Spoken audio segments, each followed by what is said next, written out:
Ranger reject या कहूँ Gogo loser ranger, ये एनीमे ना काफ़ी ज़्यादा डिफरेंट स्टोरी लाइन के साथ हमें यहाँ पे देखने को मिलती है। जहाँ पे तुम देखोगे कि ना जो हीरोज़ यहाँ पे दिखाए गए हैं, हीरो की तरह उन्हें शो किया जाता है, वो असलियत में एविल है। और हमारा यहाँ पे जो प्रोटैगनिस्ट है वो एक विलन माइंडसेट के साथ हमें दिखाया गया है। और तुम्हें पता ही है, जहाँ पे हमारा प्रोटैगनिस्ट ही विलन होता है वो स्टोरी लाइन तो काफ़ी ज़्यादा अच्छी होती हैं। और इसी तरीके से ये एनीमे भी काफ़ी ज़्यादा अच्छी है। इसके ऑलरेडी 3 एपिसोड्स आ चुके हैं, जहाँ पे सेकंड एपिसोड का जो एंड है वो काफ़ी ज़्यादा इमोशनल है। अब हमने देखा था कि जो ड्रैगन कीपर हैं वो फोर्ट्रेस में चले गए थे और उनको देखते ही जो सारे मॉन्स्टर्स थे वो एकदम डर गए थे। इतना डोमिनेट उन्होंने कर रखा था मॉन्स्टर को। और वो वहाँ पे आए थे डी को ढूंढने, क्योंकि वो एक ट्रेटर है। उसने जो कंडीशन इन्होंने रखी थी को माना नहीं और फिर भी उन पे अटैक किया। और इनको वार्निंग देने आए थे कि अगली बार ऐसा कुछ होना नहीं चाहिए और आगे चल के और ज़्यादा मॉन्स्टर्स भी इनको बिट्रे ना कर दे, इसलिए वो वहाँ पे अपने 2 जूनियर्स को छोड़ आते हैं। और ड्रैगन कीपर्स ने काफ़ी ज़्यादा डरा के रखा है मॉन्स्टर्स को।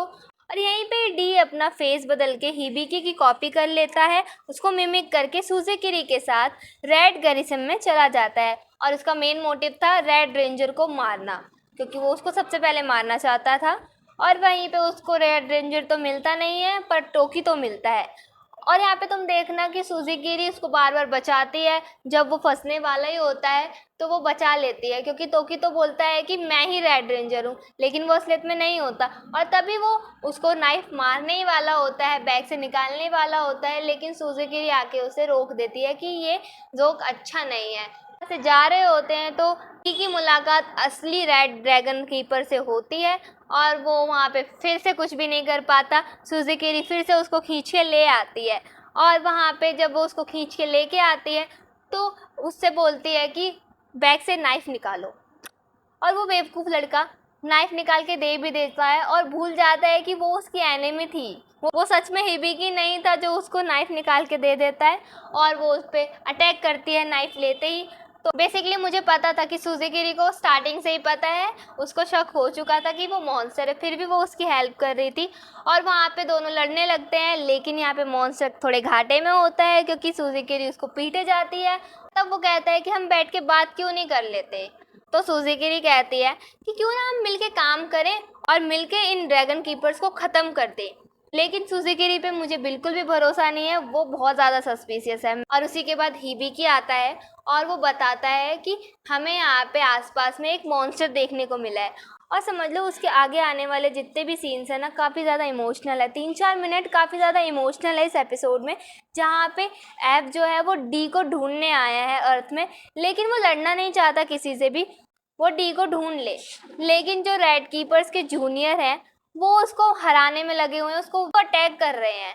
और वहीं पे रेड कीपर आ जाता है और रेड कीपर वहाँ पे डिवाइन आर्टिफैक्ट का यूज़ करने वाला होता है। पता नहीं वो क्यों उसको मारना चाहता है। और उसी के बाद हमें दिखाया जाता है एफ का मोनोलॉग काफ़ी ज़्यादा सैड है, क्योंकि वो सोचता है कि ऐसा होगा, मुझे पता ही था और मैं कर भी क्या सकता हूँ, मैं तो बस एक फाइटर हूँ। और वो सोचता है कि डी कहाँ है और वो क्या कर रहा होगा। वहीं पे वो कहता है कि उसको अब समझ में आ गया है कि जो रेड कीपर ने कहा है ना कि विलेन विलेन ही रहेगा, चाहे तुम कितना भी लड़ लो, हारना तो तुम्हें ही है। और तभी इतना कहने के बाद वो उस पर अटैक कर देता है डिवाइन आर्टिफैक्ट से और एफ सैडली मर जाता है। और सेकंड एपिसोड का एंड इसी के साथ होता है। और उससे भी ज़्यादा सैड था कि डी के सामने एफ मर जाता है, वो कुछ भी नहीं कर पाता है। और इसी वजह से उसको एक रिवेंज का कारण भी मिल गया है, क्योंकि उन्होंने उसके बेस्ट फ्रेंड को मार दिया है। तो उसके पास और भी ज़्यादा कारण है कि वो उन पे हमला करे। मैंने एपिसोड नंबर 2 की थोड़ी डिस्क्रिप्शन दी है। और बात कर लेते हैं एपिसोड 3 की फुल एक्सप्लेनेशन के बारे में।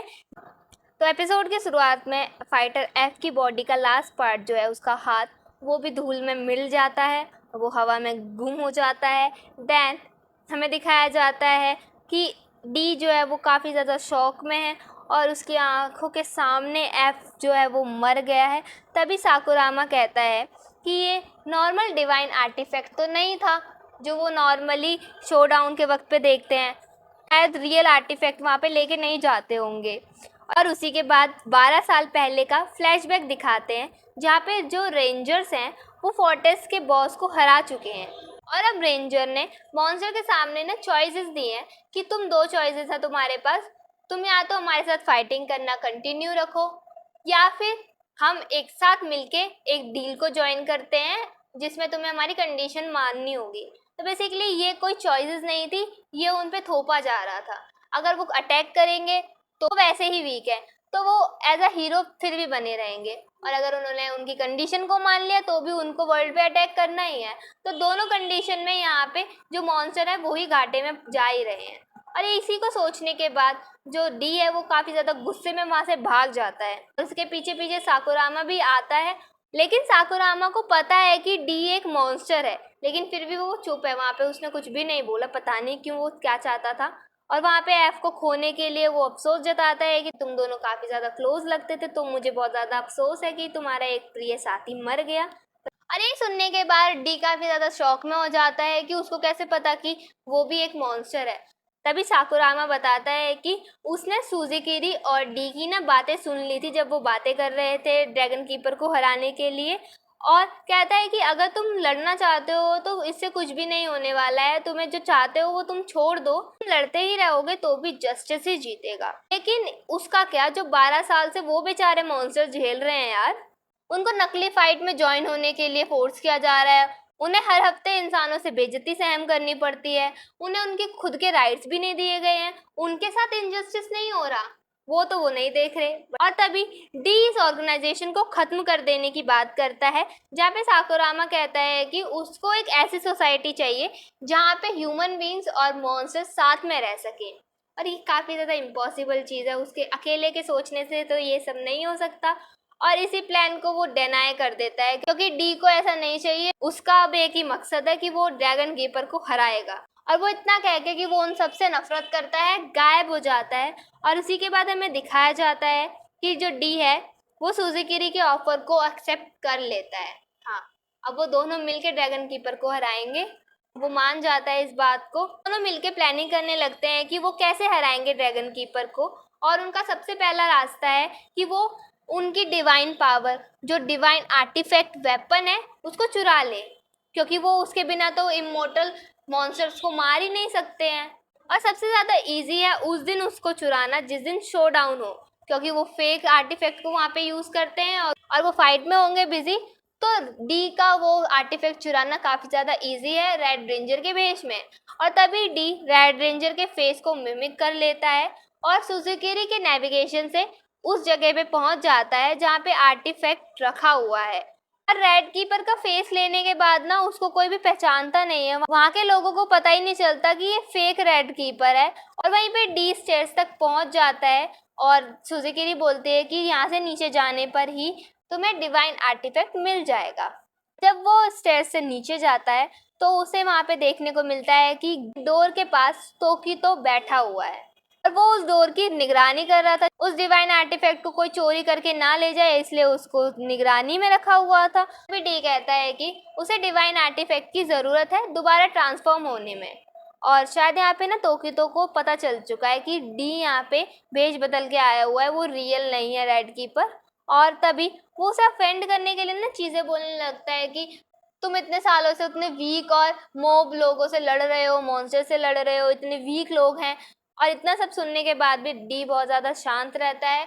अगर डी वहाँ पे अपना होश खो बैठा तो वहाँ पे पता चल जाएगा कि वो रियल नहीं है और वहाँ पे डिवाइन आर्टिफैक्ट भी रखा है, उसकी जान भी जा सकती है इस वजह से। और तभी डिवाइन आर्टिफैक्ट का जो रूम है वो उसको अनलॉक करके चला जाता है अंदर।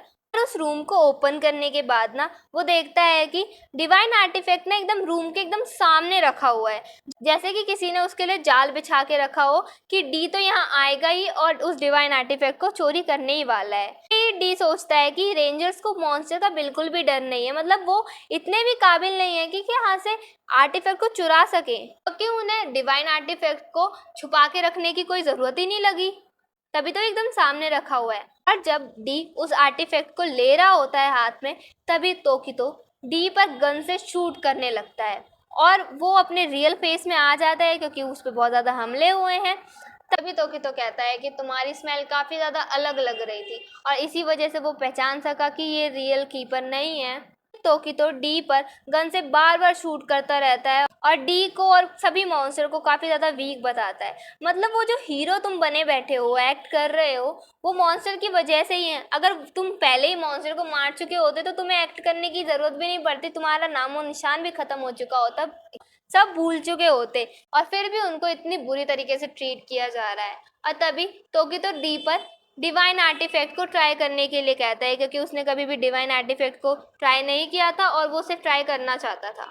लेकिन जो डिवाइन आर्टिफैक्ट है वो सिर्फ ड्रैगन कीपर ही यूज़ कर सकते हैं। लेकिन यहाँ पे डी ना बिना प्लान के नहीं आया, वो अपने साथ डायनामाइट लेकर आया है।